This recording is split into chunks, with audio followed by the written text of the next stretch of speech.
देखो कांग्रेस पार्टी से ही दल जी की एमरजेंसी डिक्लेयर करिथिला भारत रे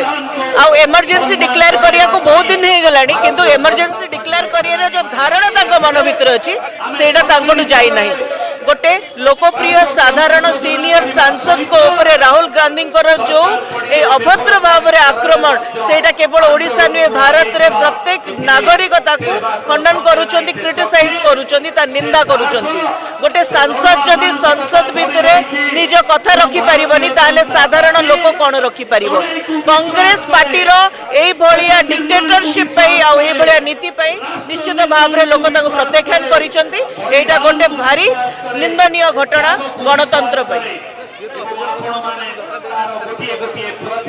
देखो आपण धक्का देना गोटे एमती सिचुएशन करिसंती कि जड़े लोक तादरे पड़ी जीव डायरेक्टली आउ जन को ठेली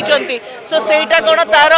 ओनरशिप भी सी नेबेनी ताहले कौन सी एमती प्रकार अवस्था केमती है निश्चित भाव में आउरी माने कौन कहले कावटाइज कि आउरीटा कापुरुषता कि गोटे काम करी तार माने ओनरशिप न नबा जोटा कि राहुल गांधी आउ थरे करूछंती बीजेपी कौन आज आज भारत वर्ष में सब लोग निंदा करुचंती डिमांड करुचंती सी अनकंडीशनल अपोलोजी दियंतु निजे इस्तीफा भी दियंतु कहीं से सांसद होगी रहिया पे योग्य नुहति जे कि आउ जड़े सांसद को यही असत उपाय आक्रमण करुचंती। धन्यवाद।